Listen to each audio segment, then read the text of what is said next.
When her future adoptive mother put her naked infant body into a tub filled with cotton candy perfumed bubble bath, she would be shocked by the infant girl's reaction to the mounds of foam that frothed up around her. For Catherine, the vision of being boiled alive by demons in a seething simple, a supersaturated solution of sugar and water, was so clear that it would be almost a reality to her. She would see the small mounds of bubbles clinging to her arms as the incredibly hot froth from the viscous, sticky syrup that bonded on skin like hot glue and proved impossible to scrape from her skin before it raised huge blisters on her skin as it cooked the flesh beneath. Catherine would believe that her agony was the punishment that was specific to the sin of gluttony. She had loved sweets, in particular her chocolate-covered cherries from Belgium, and the demonic torture of being boiled alive in sugar syrup was her personally assigned retribution for her sin of her devotion to sweets in place of a more righteous devotion to God. The adoptive mother would watch querulously as her baby girl frantically tried in clumsy baby fashion to push the foam off her skin. She would smile happily, trying to show her baby girl that the foam was harmless by playing with it, and would mound a huge pile on her arm before doing the same to the baby. Catherine would look on in horror as the female demon gleefully dipped its own scaled, dainty claw in the frothing, boiling sugar, then covered Catherine's arm in a mass of the infinitely painful brew. Catherine would stare in horror as the overcooked flesh fell from her hand and arm to reveal the bones and tendons that lay beneath her fingers and arm. The demon would smile at her open-mouthed stare at her arm and scoop up a handful of seething syrup in the bones of its fleshless hand, and with a hideous grin on its horrible visage, blew the 500-degree seething froth onto her face. Catherine would scream as she felt the skin and muscles that had formed her face melt and slide from her skull to cool instantly in the cool water of her bath and form a hideous sort of hard sugar-coated baked flesh candy. Instantly, the demon would pick her up and begin to scrub her remaining skin from her living flesh with coarse-grained sandpaper while it uttered grotesque noises of pleasure at the sound of her screams. Once that small suffering had been completed, the demon would carry her off to find a new torment with which to torture her spirit. After the demon had lain her on the filth-covered floor of the cave and bound her loins with a cruel chastity belt that had no lock, it would place her in the center of the web of a giant spider in the corner of the subterranean cave. Catherine would relax and try to remain quiet lest any noise alert the giant spider to her presence. Every time she would move, the chastity belt would make a high-pitched crinkling noise that would indicate to her it was constructed from infinitesimally small interwoven rings of chain mail forged by equally infinitesimally tiny ultrademonette hands. The high-pitched crinkling sound that the belt sounded was really the tiny, tinny clash of thousands of rings as they slapped together. The chastity belt was obviously meant as a sonic lure for the giant spider. If she moved around too much, the spider would be alerted and return to its nest to devour her. After a few minutes, she would decide that the monstrous spider must be in another part of the web and hadn't felt her vibrations through the fine mesh that it had woven. As long as she remained quiet and didn't touch the web itself, she knew she would be safe. The floor of the nest was soft and totally unlike the rest of the web, although the remains of the skeletons and detritus from the spider's previous dinners lay strewn about her on the floor of the nest.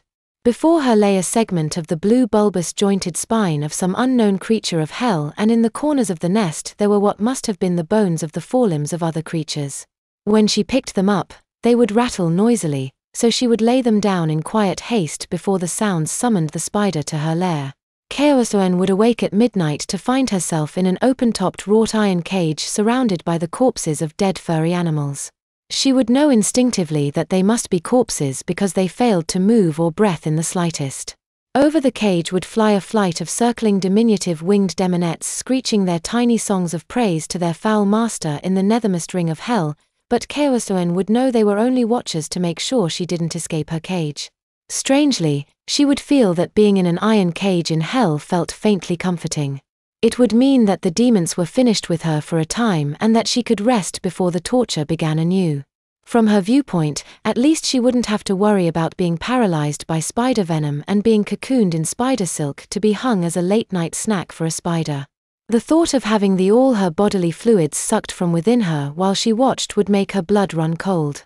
Perhaps the demons were saving that bit of horror for another day, she would muse as she began to fall into the deep, restful slumber of infancy. She would kick her legs a bit and would realize she had been wrong in her assessment of relative safety. While she slept, the spider would have already paid her a visit and cocooned for its next meal. When she put her little hands next to her face for close examination in the dim light of the nursery's 5-watt nightlight, she would begin to panic. Her hands would be covered with what appeared to be the soft white silk of a spider's cocoon. She would wait open-eyed for hours, awaiting the giant spider's return to suck her body dry of fluid before it rendered her still quivering flesh limb by limb so it could devour each morsel of the sweet-blooded baby girl in arachnid delectation.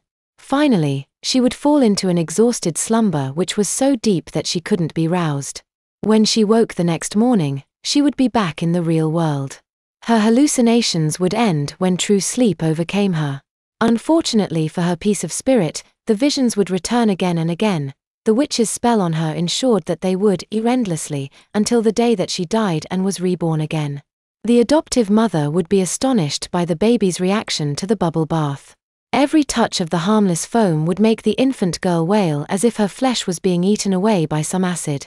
She would remove the baby from her bath as quickly as possible, thinking that perhaps the baby girl had an allergy to the perfume in the bubble bath. She would dry the baby with the softest bath towel she had, murmuring soothing mothering noises to quiet her, but the baby would still scream in torment of spirit. After drying the screaming baby, she would quickly diaper her in a disposable diaper and set her down in her playpen to calm her. The stratagem would apparently worked. When she discovered that the instant the baby was set down in her playpen, she would become utterly silent. She would play with the toys a bit, but would seem to find no interest in the interlocking plastic chain of blue egg-shaped objects, and the long-handled baby rattles would seem to frighten her, so she would be left as she was. After a while, the baby would fall asleep and her mother would take her out of the playpen to tuck her into her fancy Real walnut crib for the night, making sure that all her soft, plushy toys were lined up within easy reach on the back rail and foot of the crib.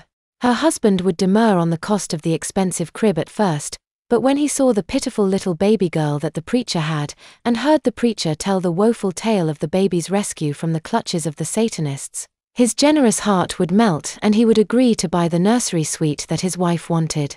Everyone knew that private adoption services cost $20,000 and more just for the privilege of adopting a baby.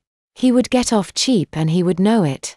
The preacher would require nothing more than the 10% tithe that they already gave to the church, so he would be no poorer by the adoption itself.